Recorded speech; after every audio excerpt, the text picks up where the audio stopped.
जी नाजरीन, आजकल पाकिस्तान के सोशल मीडिया पर एक ही फिल्म का चर्चा है और उस फिल्म का नाम है धुरंधर। जिसकी जबान पर देखो वो उसी की बात करता है, और वो इसलिए कि वो प्रोपेगेंडे की बुनियाद पर बनाई गई है। उसमें वो किरदार दिखाए गए हैं जिनसे हर पाकिस्तानी बासी मानूस है उन्हें जानता है, जिसमें सरदार अब्दुल रहमान बलोच, जिसे हम उर्फे आम में रहमान डकैत के नाम से जानते हैं, इसी में सिंध पुलिस के सीनियर अफसर एसएसपी असलम चौधरी को भी दिखाया गया है, जबकि दीगर किरदार भी इसमें शामिल किए गए हैं।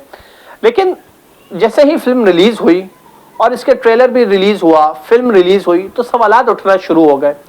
वो सवाल ये थे कि इस फिल्म में पाकिस्तान की बड़ी जमात पाकिस्तान पीपल्स पार्टी और उसकी साबिक चेयरमैन शहीद बेनजीर भुट्टो की तस्वीर को भी दिखाया गया, उनकी रैली को भी दिखाया गया, और उस पर हमने देखा कि गमो गुस्सा ना सिर्फ पीपल्स पार्टी के कारकुनान में पाया गया, बल्कि आम शहरी भी उस पर जो है वो सोचने पर मजबूर हो गया कि भारत आखिर ऐसी फिल्में क्यों बनाता है जिसमें पाकिस्तान की साख को जिससे पाकिस्तान की साख को नुकसान पहुंच सकता है।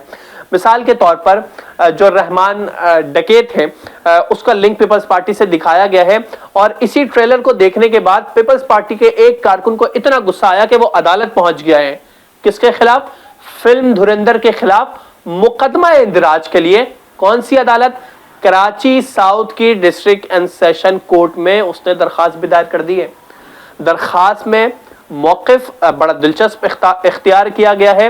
कारकुन कहता है, जिसका नाम मोहम्मद आमिर खोसो है, जो बजात खुद वकील भी है, वो कहता है कि इस फिल्म में बगैर इजाजत पीपल्स पार्टी के परचम दिखाए गए, उनकी रैली के जो मनाजिर थे वो भी बगैर इजाजत दिखाए गए।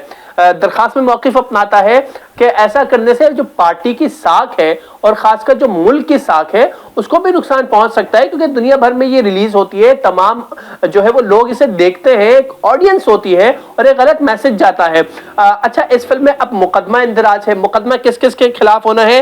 तो इस मुकदमे में उसने बताया कि वो किसके खिलाफ मुकदमा करना चाहता है, जिसमें फिल्म डायरेक्टर, राइटर और प्रोड्यूसर शामिल है, और जिन नामों के खिलाफ वो चाहता है मुकदमे का इंदराज हो, वो नाम है उस फिल्म का डायरेक्टर, राइटर और जो प्रोड्यूसर है, जिसमें लुकेश धर शामिल हैं, आदित्य धर शामिल हैं, और जो एक्टर्स हैं, एक्टर्स कौन? रणवीर सिंह भी है उसमें, अक्षय खन्ना भी हैं उसमें, संजय दत्त और दीगर एक्टर्स भी शामिल हैं। वो चाहता है कि इनके खिलाफ मुकदमा दर्ज किया जाए कि इससे पीपल्स पार्टी के परचम दिखाए, इन्होंने पीपल्स पार्टी की तौहीन की है, इन्होंने पीपल्स पार्टी की साख को नुकसान पहुंचाया है। अब ये चाहता कहाँ है, मुकदमा कहाँ दर्ज हो? वो चाहता है कि कराची के जिला जो जुनूबी है उसके थाना दरख्शा में ये मुकदमा दर्ज किया जाए। उसी के लिए इसने ये 22A और 22B की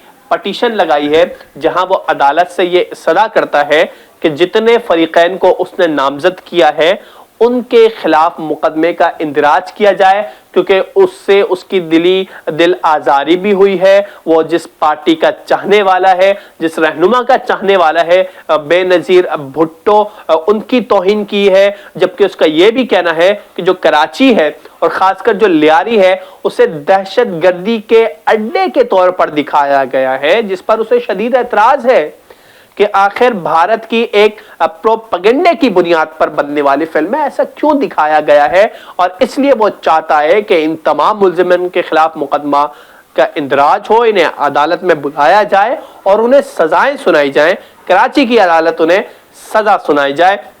तो अदालत से वो ये सदा भी कर रहा है, उसने दरख्वास्त भी दायर कर दी है कि वो दरख्शा पुलिस स्टेशन के स्टेशन हाउस ऑफिसर SHO को हुक्म दे कि जितने फरीकैन को नामजद किया गया है उनके खिलाफ मुकदमे का इंदराज किया जाए। एक बड़ी दिलचस्प सूरत हाल यहाँ पर पैदा हो चुकी है कि अब अदालत इस दरखास्त को कैसे लेगी, जुरिस्डिक्शन की बात आएगी, आखिर उन फरीकैन को नोटिस कैसे जाएंगे अगर अदालत इसे काबिल समात करार देती है, क्योंकि अब इसे काबिल समात करार देने के लिए भी उसे बनाने के लिए भी जो दरखास्त गुजार है मोहम्मद आमिर खोसो, जो कि वकील भी हैं और पीपल्स पार्टी के जियाले भी हैं, उन्हें भी दलाइल देने होंगे।